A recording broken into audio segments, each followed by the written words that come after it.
أستغفر الله رب البرايا. السلام عليكم ورحمة الله وبركاته. بسم الله الرحمن الرحيم. الحمد لله الذي جعلنا من أمة سيدنا محمد، والصلاة والسلام على سيد العرب والعجم، حبيبنا وشفيعنا وقرة أعيننا سيدنا محمد صلى الله عليه وسلم، وعلى آله وأصحابه والتابعين وتابعيهم بإحسان إلى يوم الدين. أما بعد. Siswa-siswi kelas 5 yang Bapak sayangi dan Bapak cintai, alhamdulillah pada kesempatan kali ini kita dapat berjumpa lagi dalam rangka menuntut ilmu. Semoga Allah Subhanahu wa taala memberikan kemudahan kepada kita dalam belajar dan nantinya diberikan ilmu yang bermanfaat sehingga berguna bagi nusa, bangsa, dan agama, dan mendapatkan pahala yang berlipat ganda dari Allah Subhanahu wa taala. Amin amin ya rabbal alamin. Siswa-siswi kelas 5 yang Bapak sayangi dan Bapak cintai, pada kesempatan ini kita sudah sampai pada bab 4, yaitu tentang Ramadan, bulan mulia. Anak-anakku yang Bapak sayangi dan Bapak cintai, bulan Ramadan adalah bulan yang paling mulia di antara bulan-bulan yang lain. Di dalam Islam ada 4 bulan yang mulia yang disebut dengan Arba'atun Hurum. Nah, di antara 4 bulan tersebut adalah bulan suci Ramadan. Mengapa bulan suci Ramadan itu bulan yang paling mulia? Karena yang pertama, bulan Ramadan dipilih oleh Allah Subhanahu wa taala sebagai tempat turunnya wahyu berupa Al-Qur'an. Yang kedua, di dalam bulan suci Ramadan Allah melipat gandakan pahala amal ibadah, amal kebajikan umat Sayyidina Muhammad dengan berlipat ganda. Dan di dalam bulan suci Ramadan Allah Subhanahu wa taala memberikan keistimewaan, yaitu malam Lailatul Qadar. Di malam Lailatul Qadar itu barang siapa yang beribadah sekali saja, maka akan dilipat gandakan pahalanya sampai lebih baik daripada 1000 bulan. Sebagaimana diterangkan dalam kitab suci Al-Quran, surah Al-Qadar. Anak-anakku, siswa-siswi kelas 5 yang Bapak sayangi dan Bapak cintai, di bulan suci Ramadan ini kita dianjurkan untuk memperbanyak amal kebajikan. Di antaranya yaitu sholat tarawih. Nah, sholat tarawih di Indonesia ini jumlah rakaatnya ada yang 8 rakaat, ada yang 20 rakaat. Ini yang populer di Indonesia, sudah memasyarakat. Kemudian disunahkan juga sholat witir. Sholat witir itu rakaatnya minimal 1 rakaat, paling banyak 11 rakaat. Itu sholat witir. Nah, biasanya di Indonesia ini setelah sholat tarawih itu sholat witir 3 rakaat. Kemudian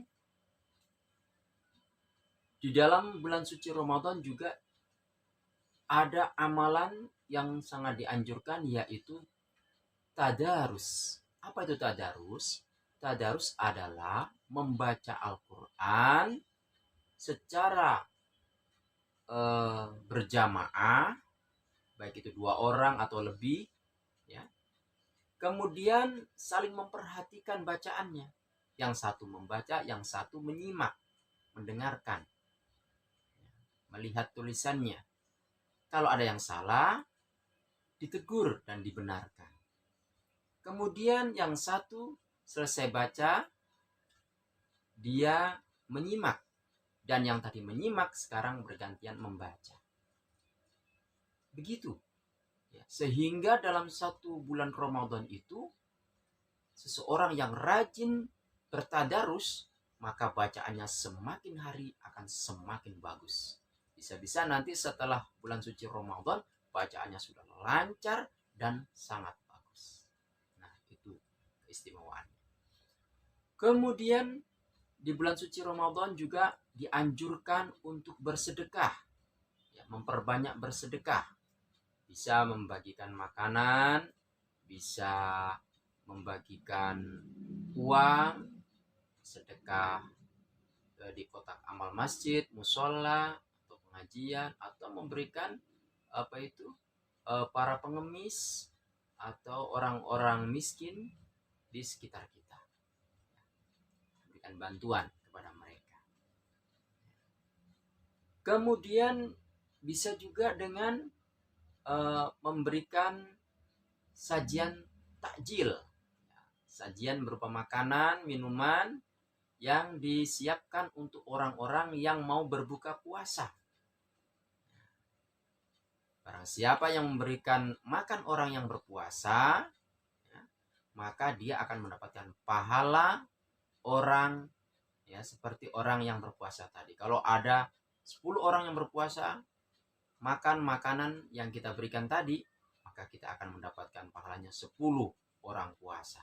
Dan tidak mengurangi pahala mereka, tidak. Sendiri-sendiri. Itu ya, luar biasa ya. Kemudian di bulan suci Ramadan kita juga disunnahkan untuk memperbanyak berzikir dengan membaca tasbih, kemudian tahmid, takbir, dan lainnya. Dan juga disunnahkan atau dianjurkan untuk amal-amal kebajikan yang lain, seperti menolong sesama, membantu orang tua, dan lain sebagainya. Anak-anakku, siswa-siswi kelas 5 yang Bapak sayangi dan Bapak cintai, di siang hari di bulan suci Ramadan itu umat Islam diwajibkan untuk berpuasa selama sebulan penuh. Yang manfaat dari puasa itu adalah untuk membentuk pribadi-pribadi muslim yang bertakwa. Jadi manfaatnya untuk kita sendiri. Bukan kok Allah itu butuh amal ibadah kita, bukan. Allah sudah maha sempurna.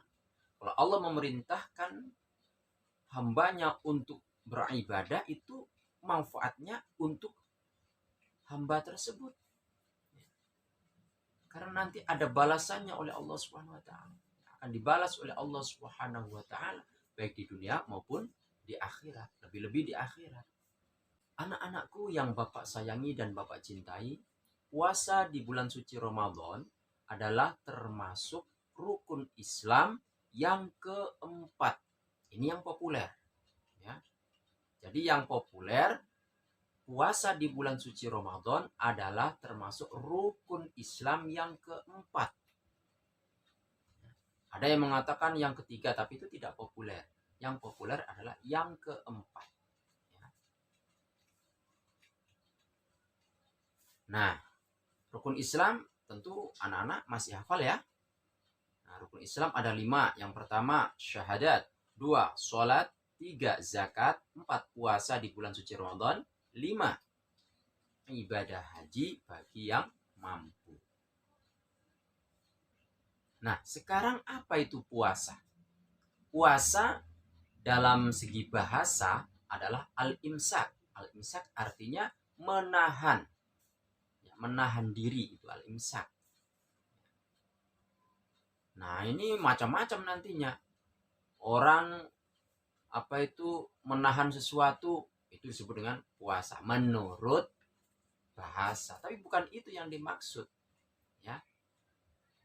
Yang dimaksud puasa di dalam fikih, menurut istilah fikih adalah menahan diri dari makan dan minum dan segala sesuatu yang membatalkan puasa, mulai dari terbitnya fajar hingga terbenamnya matahari. Nah, anak-anak, di dalam puasa ini ada syarat dan rukunnya. Apa itu syarat? Syarat adalah segala sesuatu yang harus dipenuhi sebelum melaksanakan amal itu. Kalau syarat puasa berarti segala sesuatu yang harus dipenuhi sebelum melaksanakan puasa. Sebelum memasuki, itu namanya syarat. Sesuatu yang harus dipenuhi sebelum melakukan, itu syarat. Nah, kalau rukun itu sesuatu yang harus dipenuhi di dalam pelaksanaan ibadah. Itu rukun. Nah, ada syarat wajib puasa dan ada syarat sah puasa. Syarat wajib puasa itu apa? Syarat wajib puasa adalah yaitu syarat-syarat yang menyebabkan seseorang itu wajib berpuasa. Itu syarat wajib puasa. Kalau tidak memenuhi syarat wajib puasa, tidak wajib puasa. Nah, syarat wajib puasa itu apa saja? Yang pertama, yaitu beragama Islam. Ya. Kalau nggak Islam, tidak wajib. 2, berakal sehat. Yang ketiga, sudah baligh, sudah dewasa. Kalau laki-laki biasanya usia 15 tahun.